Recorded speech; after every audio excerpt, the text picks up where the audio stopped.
ہمارے سامنے تین عالم،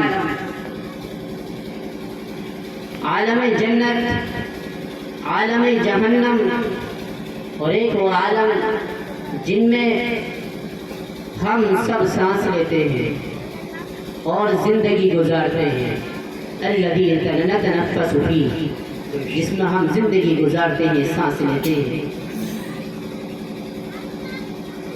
عالم جنت وہ ہے جس کے اندر اللہ تبارک و تعالیٰ نے آسائشیں، آرام، کامیابیاں اور ترقیاں رکھی ہیں، مصائب و آلام کا وہاں گزر نہیں ہے۔ عالم جہنم جس کے اندر کربناک حالات، مصائب و آلام اور سزاؤں کی آماجگاہ ہے، وہاں عیش و عشرت کا کوئی نام و نشان نہیں ہے، وہاں پریشانیاں ہیں، وہاں انتہائی برے حالات ناقابل گفتگو ہیں۔ ایک وہ عالم ہے جس میں ہم زندگی گزارتے ہیں۔ پہلے وہ عالم، وہ نتیجہ ہے اس عالم کا۔ اس عالم کے اندر جس طریقے پر ہم زندگی گزاریں گے ویسے فیصلے ہوں گے، اور اس کے بعد ہمارے لیے اسی طرح کے عالم کا انتخاب ہوگا۔ اس لیے ان دو عالموں کو نتیجہ اور ما حصل، لب لباب اور خلاصہ جانا گیا ہے۔ نتیجہ کب نکلے گا؟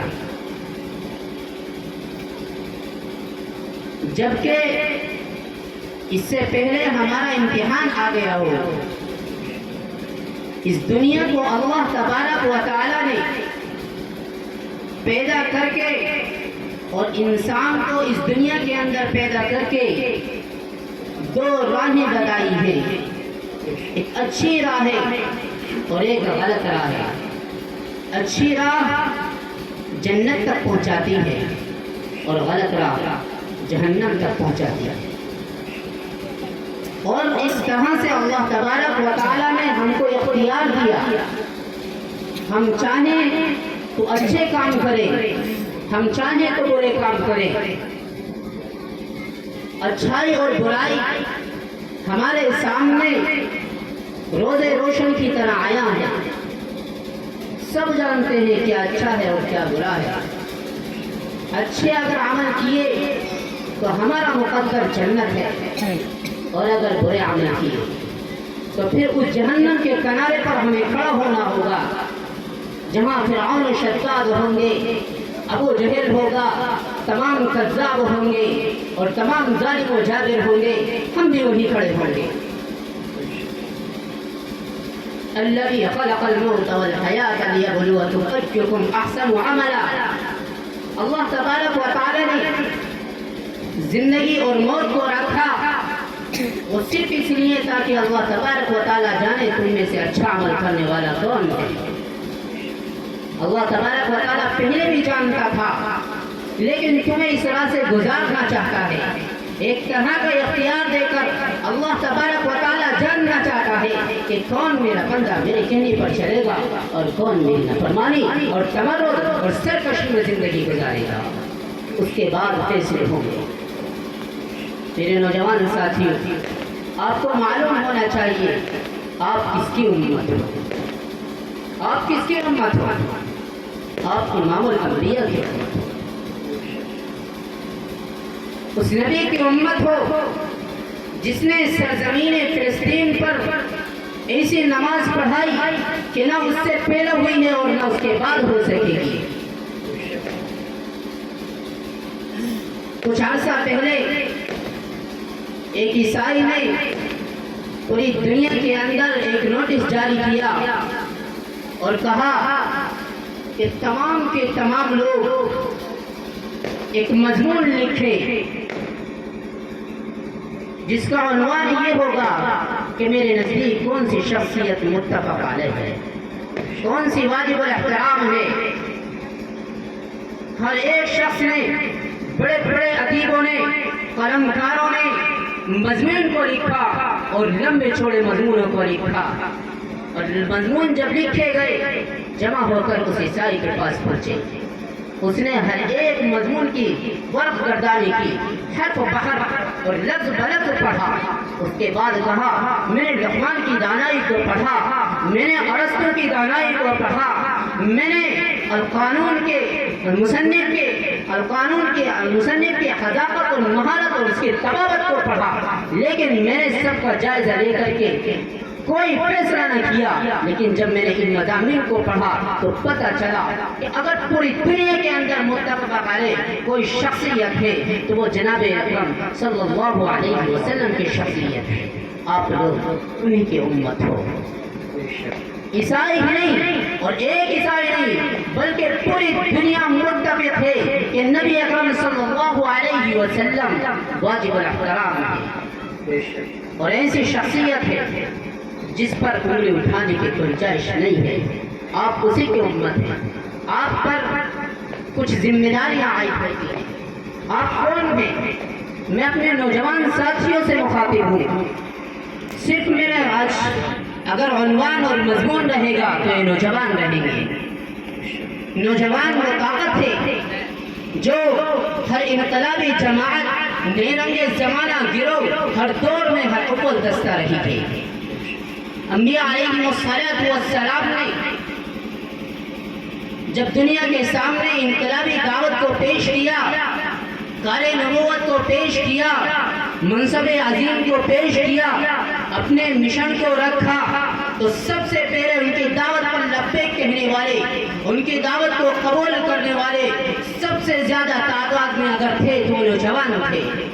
چنانچہ ابتدائی دور میں دار ارقم میں جو چند خوشبخت افراد جمع ہو کر ایک جماعت کی تشکیل دینے لگے تھے تو وہ نوجوانوں کی جماعت تھی۔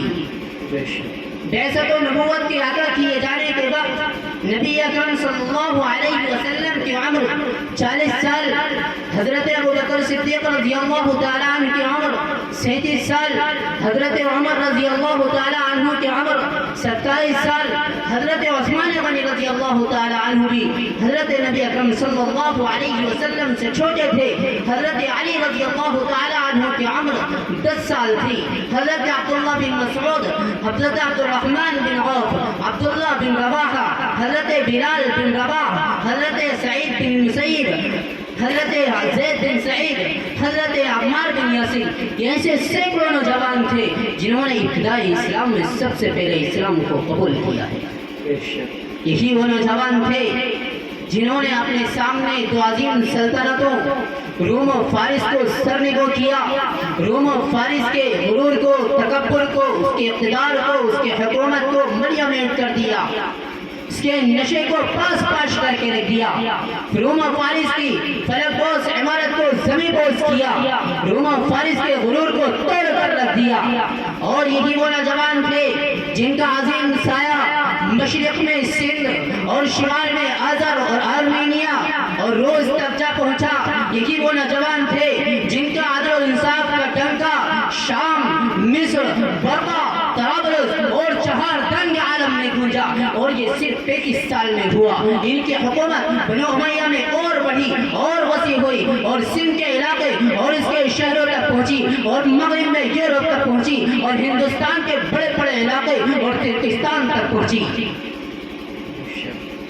اس طرح سے بنو امیہ نے خلافت راشدہ کو عروج دیا اور ان کی خلافت بڑھتی چلی گئی۔ پورے دنیا کے عالم، پوری دنیا میں ان کے نام کا نام بول بالا ہونے لگا، ان کے نام کے گنگنانے لگے، اور یہ ہندوستان کے بڑے بڑے علاقوں اور بحر ظلمات تک اور عراق کو اور شام تک پوری دنیا کے اندر اسلام کو پہنچایا۔ کون؟ ان نوجوانوں نے۔ چنانچہ ایک واقعہ میں بیان کرتا ہوں۔ ایک نوجوان ہے حضرت عقبہ بن نافع، جو مغرب میں آخری سمندر بحر اندلس تک پہنچے۔ انہوں نے دیکھا کہ سامنے سمندر ہے، گھوڑے پر سوار ہیں، گھوڑے کے پیر پانی کے اندر ہیں، کہنے لگے اے اللہ، اے محمد صلی اللہ علیہ وسلم کے اللہ، اے محمد صلی اللہ علیہ وسلم کے پروردگار، اے آسمان کو بے سہارا تھامنے والے، اے سمندر کی سطح پر زمین کو پھیلانے والے، اے بڑے بڑے پہاڑوں کو میخ بنانے والے، تو گواہ رہنا اگر یہ سمندر میرے بیچ میں حائل نہ ہوتا، میں پوری دنیا کے اندر تیرے نام کا بول بالا کرتا، میں تیرے دین کی سرفرازی کے لیے، تیرے دین کی بلندی کے لیے پوری دنیا کو فتح کر لیتا، میں آسمانوں تک تیرے نام کو پہنچاتا، میں جبال اور پہاڑوں کی بلندیوں پہ تیرے نام کے نغمے گاتا، پوری دنیا کے اندر میں تیرے نام کے نغمے گاتا اور تیرے نام کا بول بالا کرتا، اور میں گھر گھر میں تیرے نام لینے والے پیدا کر دیتا، اور میں ہر ایک شخص کو تیرے نام سے شناسا اور واقف کرا دیتا،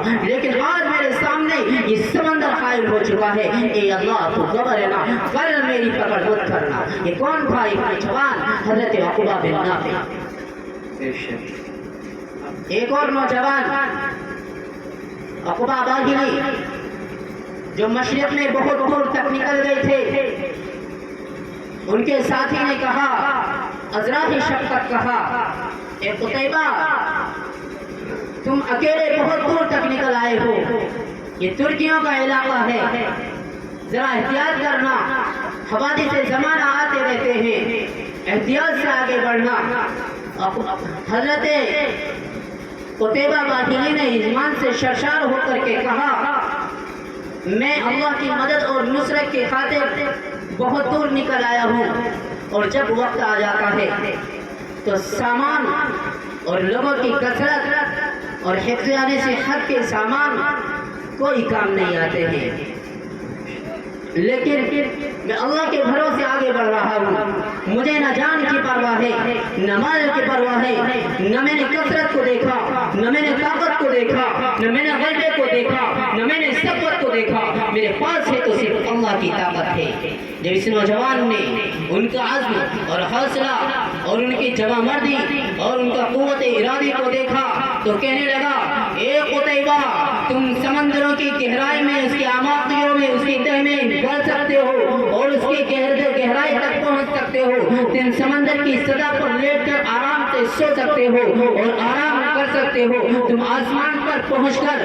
تارے توڑ کر لا سکتے ہو، تم آسمان پر تاروں سے کھلواڑ کر سکتے ہو، تم سمندر کی موجوں سے، پاگل موجوں سے کھلواڑ کر سکتے ہو، ان سے ٹکر لے سکتے ہو، تم پہاڑوں کو ذرہ ذرہ کر کے پوری زمین کو ہموار کر سکتے ہو، لیکن تمہارے اس جذبے کو، اس عزم کو، اس حوصلے کو کوئی پاش نہیں کر سکتا، تمہارے جذبے کو کوئی سخت نہیں کر سکتا، کوئی ختم نہیں کر سکتا، اگر کر سکتا ہے تو صرف اللہ کر سکتا ہے، اس لیے کہ تمہارا حوصلہ بہت بلند ہے، طاقتور ہے، تمہارے حوصلے کے سامنے یہ پہاڑ کچھ نہیں ہے، سمندر کی گہرائی کچھ نہیں ہے، آسمان کی بلندی کچھ نہیں ہے، اے قتیبہ تم اللہ کے نام پہ آگے بڑھتے چلے جاؤ۔ ایسا نوجوان تاریخ نے دیکھا، آسمان کی نگاہوں نے دیکھا، اس زمین کی چھاتی نے دیکھا، اس قتیبہ نے ترکیوں کے اندر، ترکیوں کے حدود میں اور ترکستان کے اندر فتح پائی ہے۔ کون تھا یہ نوجوان؟ تمہارا نوجوان تھا، تمہارے اندر بھی انہی نوجوان کا خون گونجتا ہے، تمہاری رگوں میں انہی نوجوان کا خون دوڑتا ہے۔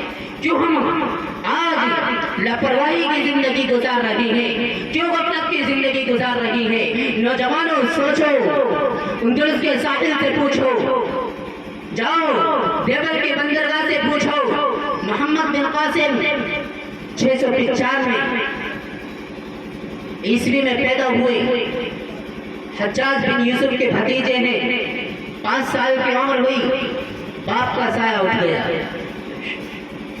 حجاج بن یوسف کے پاس تربیت پائی۔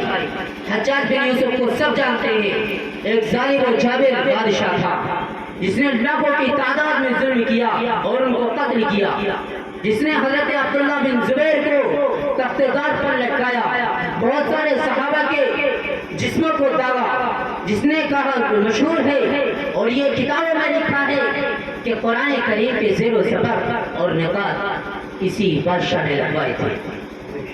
حجاج بن یوسف سب جانتے ہیں، انہی کا بھتیجا عماد الدین محمد بن قاسم 695 میں پیدا ہوئے، 5 سال کی عمر میں باپ کا سایہ اٹھ گیا، 15 سال کی عمر میں فارس کی حکومت ان کو سونپ دی گئی، اور 15 سال کی عمر میں ایران میں کردوں کی بغاوت کے خاتمے کے لیے سپہ سالاری کے فرائض ان کو سونپے گئے،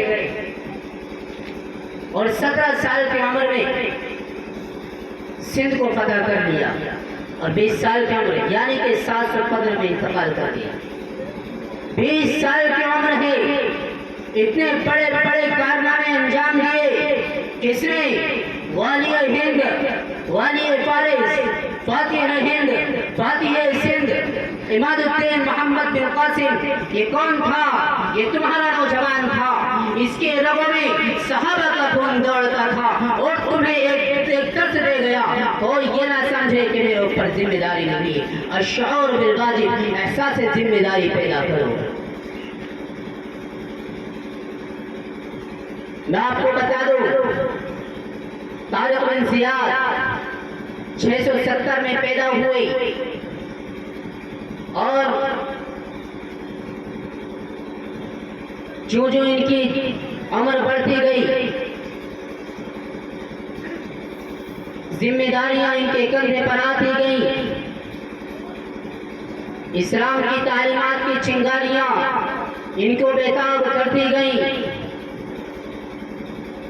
اسلام کو پڑھتے رہے، حالات صحابہ کو پڑھتے رہے، تابعین کو پڑھتے رہے، جد و جہد اور ریاضت سے کام لیتے رہے، اپنی جوانی کے حفاظت کرتے رہے، عبادت اور ریاضت میں زندگی گزارتے رہے، یہاں تک کہ 711 میں اندلس کو فتح کر لیا۔ کس نے؟ طارق بن زیاد نے۔ اور پھر 720 میں تقریباً 50 سال کی عمر میں وفات پائے، دمشق میں ان کی قبر ہے۔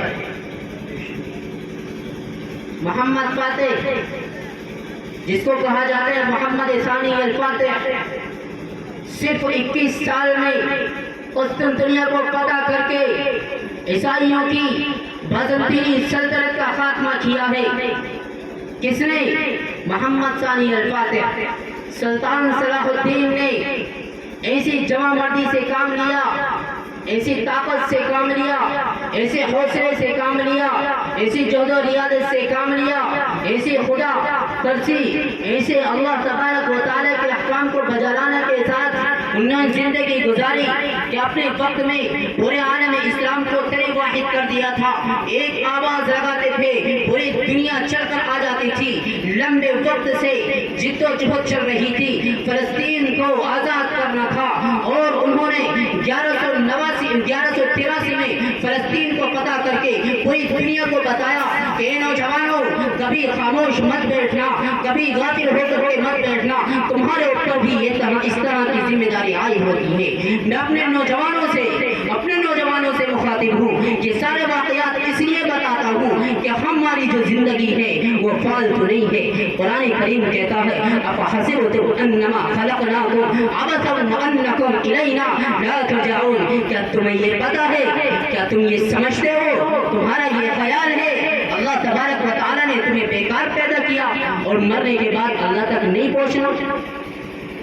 قرآن کریم توجہ دلا رہا ہے، افحسبتم انما خلقناکم عبثا، تمہارا یہ خیال ہے کہ بلا وجہ پیدا کیا گیا، ہمیں یہ پتہ نہیں ہمارا شعار کیا ہے، ہمیں پتہ نہیں ہمیں پہننا کیا ہے، ہمیں پتہ نہیں اسلامی لباس کیا ہے، ہمیں پتہ نہیں اسلام کی تعلیمات ہمیں کیا درس دیتی ہیں، ہمیں پتہ نہیں دنیا کس راہ پر ہے، کس موڑ پر جا رہی ہے، ہمیں پتہ نہیں اغیار ہمارے خلاف، اسلام کے خلاف، اسلام کو مٹانے کے لیے اعدائے دشمن اور اللہ کے نبی صلی اللہ علیہ وسلم، صحابہ کرام رضوان اللہ تعالیٰ علیہم اجمعین کے دشمن کیا کیا تدابیر کرتے ہیں، کیا کیا سازشیں کرتے ہیں، ہمیں کچھ نہیں پتا۔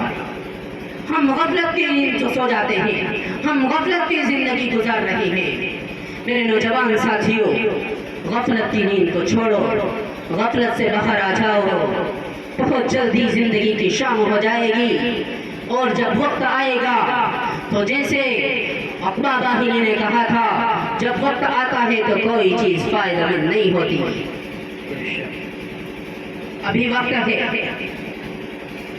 ان نوجوانوں نے بتایا, ان نوجوانوں کے حالات ہم کس سے پوچھیں؟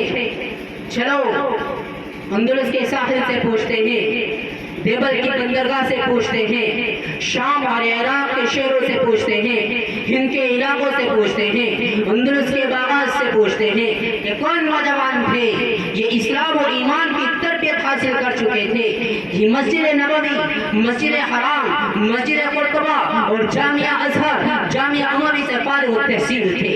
ایسے نہیں تھے, سب فارغ التحصیل تھے. بڑی انہوں نے کمال اور مہارت حاصل کی تھی. ان نوجوانوں نے عدل و انصاف کا علم اس وقت بلند کیا تھا جب روم اور فارس نے دوسری قوم کو اپنی خواہشات کے لیے مسخر کر رکھا تھا. ان نوجوانوں نے آزادی کا علم اس وقت بلند کیا تھا جب اغیار غلامی کی قید میں جکڑے ہوئے تھے. ان نوجوانوں نے نشے توحید کو لوگوں کے سامنے اس وقت پیش کیا تھا جب لوگوں کی عقلیں مبہوت تھیں, جب لوگوں کی عقلیں جاہلیت پرست تھیں, جب لوگوں کی عقلیں باطلیت پرست تھیں. ان نوجوانوں نے اللہ کی راہ میں اچھے کارناموں میں اس وقت مال خرچ کیا تھا جب اغیار ظلم و جور کے ذریعے سے مال کو جمع کر رہے تھے. ان نوجوانوں نے عزت و ناموس کی حفاظت اس وقت کی تھی جب لوگ اپنی ماں اور بہنوں کو فروخت کر دیتے تھے. یہ نوجوان اللہ کے سامنے جھکتے تھے اور دوسروں کے سامنے سپہ سالاری کے ساتھ اور طاقتور پورے قوت اور جوامردی کے ساتھ سامنے آ جاتے تھے. ان کی عقلیں حق پر ایمان لا چکی تھی اور باطل کو اپنے پسے پشت ڈال دیا تھا. یہ نوجوان ایمان اس لیے لائے تھے تاکہ اس کے ذریعے سے لوگوں کو فائدہ پہنچائے. انہوں نے دنیا کے کام اس لیے انجام دیے تھے تاکہ اس کے ذریعے سے دین کی خدمت کر سکیں. ہم کس لیے کرتے ہیں ہمیں نہیں پتا. قرآن کریم ہمیں توجہ دلاتا ہے, مقصد حیات بتاتا ہے. وما خلقت الجن والانس الا ليعبدون, کہ میں نے انسان اور جنات کو صرف اس لیے پیدا کیا ہے تاکہ وہ میری پرستش کرے, میری عبادت کرے, میرا کہا مانے. میرے نبی نے جو تعلیمات دی ہیں اس پر چلے, صحابہ نے جو کارنامے انجام دیے ہیں اس کے ذریعے سے ایک درس حاصل کرے. ان نوجوانوں کے سامنے شہیدوں کے خون جوانوں اور مردوں کے عطر سمجھے جاتے تھے. اغیار اور دشمن کے تیر ان کے سامنے عزت اور کمال کے نشان تھے. موت کی خاطر یہ سب کچھ کر جاتے تھے کیونکہ یہ اللہ کے لیے زندگی گزارتے تھے. موت سے انہیں کوئی ڈر نہیں تھا. ان کے بچے اور ان کی عورتیں موت کو اپنا ترانہ سمجھتے تھے اور شہیدوں کے قافلے ان کے سامنے شادمانی, مسرت اور خوشی کا منظر پیش کرتے تھے. تلواروں کی کھڑک ان کے کان میں نغمے اور خوشگل آوازیں تھیں. انہوں نے اللہ کے لیے سب کچھ لٹا دیا, سب کچھ قربان کر دیا, لیکن کبھی اپنی پیشانی کو کسی باطل کے سامنے نہیں جھکایا اور کبھی یہ باطل پرست نہیں بنے. کبھی انہوں نے باطل اور اغیار کی مشابہت اختیار نہیں کی اور کبھی انہوں نے غفلت کی زندگی نہیں گزاری. انہوں نے امت کو ایک درس دیا ہے اور جس نے ان پر ظلم کیا ہے اس کو تازیانِ عبرت بنایا ہے. میرے دور کے نوجوان اور خود میں ان انقلابی اور جانثاروں کا نام تو لیتے ہیں لیکن ہمیں ان سے کیا نسبت ہو سکتی ہے؟ وہ اللہ کے سودائی تھے, ہم دنیا کے سودائی ہیں. وہ یکجائی تھے, ہم ہرجائی ہیں. وہ نفس شکن تھے, ہم نفس پرست ہیں. وہ جانباز اور خوددار تھے, ہم بزدل ہیں. وہ آپس میں مہربان تھے, ہم آپس میں غضبناک ہیں. وہ خطا پوش اور کریم تھے, ہم خطا کار اور خطا بھی ہیں. وہ غجور تھے, ہم غیرت سے خالی ہیں. وہ کردار تھے, ہم سرابت گفتار ہیں. وہ عزت اور ناموس کے محافظ تھے, ہم لٹیرے ہیں. وہ شہادت کے متلاشی تھے, ہم شہادت سے گریزاں ہیں. وہ فرق تھے, ہم زمین ہیں. وہ پھول تھے, ہم کانٹے ہیں. وہ ظلم, وہ نور تھے, ہم ظلم ہیں. وہ عدل تھے, ہم ظلمت ہیں وہ باز تھے، ہم گندے اور غدار ہیں وہ باعث رحمت تھے، ہم باعث زحمت ہیں۔ علامہ اقبال نے کہا تھا اے نوجوان مسلم کبھی تدبر بھی کیا تو نے، وہ کیا گردوں تھا جس کا تو ہے ٹوٹا ہوا تارا، تجھے اس غم میں پالا ہے آغوش رحمت میں، تجھے اس قوم نے پالا ہے آغوش محبت میں، کچل ڈالا تھا جس نے پاؤں میں تاجے سر دارا، اگر چاہوں تو نقشہ کھینچ کر الفاظ میں رکھ دوں مگر تیرے تخیل سے تجھے کرنے منظارا، تجھے اپنے آبا سے کوئی نسبت ہو نہیں سکتی کہ تو دھوتا وہ کردار تو ثابت مسجارہ۔ میرے نوجوان ساتھیوں، اپنی زندگی کو آسان بناؤ، اسلام کے سانچے میں اپنی زندگی کو ڈھالو۔ ہم جب غفلت کی نیند سو جاتے ہیں، ہم اپنے موبائل میں اور ناچ گانوں میں آتش بازیوں میں جب مست ہو جاتے ہیں اور کھو جاتے ہیں تو اغیار اور متمرد اور ظالم و جابر قوم جو اللہ کے دشمن، اسلام کے دشمن، قرآن کے دشمن، نبی کے دشمن ہیں، وہ طرح طرح کی اسلام کو ختم کرنے کی سازشیں کرتے ہیں۔ کبھی وہ نیٹ ورک سسٹم کے سلسلے میں سوچ رہے ہیں اور وہ نئی نئی ایجادیں کرتے ہیں تاکہ سارا نظام ہمارے قبضے میں رکھے اور اس کے اندر نقصلیات کو ہم بھر دیں تاکہ مسلمان اس کی لپیٹ میں آ جائیں اور اپنے راہ سے، اپنے مقصد حیات سے ہٹ جائیں۔ اور ایسے ہی ہوتا ہے اور ہو رہا ہے، انہوں نے ایسے کارنامے انجام دیے، ہر وقت وہ غور و فکر میں رہتے ہیں، فکر و تدبر میں رہتے ہیں اور ہم غفلت کی زندگی گزار رہے ہیں۔ وہ نئی نئی ایجادات کر رہے ہیں اور سب کچھ نظام ان کے قبضے میں۔ آج دیکھو فلسطین کو، سارا نظام فلسطین کے اوپر استعمال کر رہے ہیں اور سب کچھ ان کے ہاتھ میں ہے۔ اگر وقت ہوتا تو میں فلسطین کی تمہیں تاریخ بتاتا، فلسطین کیا ہے، فلسطین کہاں سے چلا۔ میں نے دارالعلوم میں رہتے ہوئے میں پوری تاریخ کو عربی میں لکھا تھا اور دارالعلوم میں پیش کیا گیا تھا، اس لیے اگر وقت ہوتا تو میں تمہیں پوری تاریخ بتاتا، لیکن وقت اجازت نہیں دیتا، صرف اشارہ کر سکتا ہوں۔ قرآن کریم کہتا ہے وَأَنْتُمُ الْأَعْلَوْنَ إِن كُنتُم مُؤْمِنِينَ، نبی اکرم صلی اللہ علیہ وسلم نے فرمایا الاسلام یعلو ولا یعلا، کہ بلندی اور ترقی فطری طور پر اگر کسی کو حاصل ہے وہ اسلام کو حاصل ہے۔ پھر قرآن کریم نے اس کا نقشہ کھینچا وَأَنْتُمُ الْأَعْلَوْنَ إِن كُنتُم مُؤْمِنِينَ، اگر واقعاتاً تم ایمان لے آئے، ایمان کے مطالبات پر اور اس کے مقتضیات پر، اس کے موجب پر تم نے عمل کیا تو کوئی قوم تمہیں سرنگو نہیں کر سکتی۔ بالا دستی اور سربت اور غلبہ اگر کسی کو حاصل ہوگا تو تمہیں ہوگا۔ وہ یعنی کہ اغیار اپنے ذہن و فکر کی پیمائش کرتے ہیں،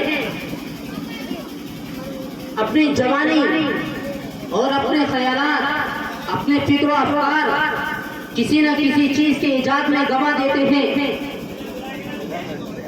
اور صبح میں جلدی اٹھ کر ایکسرسائز کرتے ہیں، طاقت پر بھی دھیان دیتے ہیں، مال پر بھی دھیان دیتے ہیں۔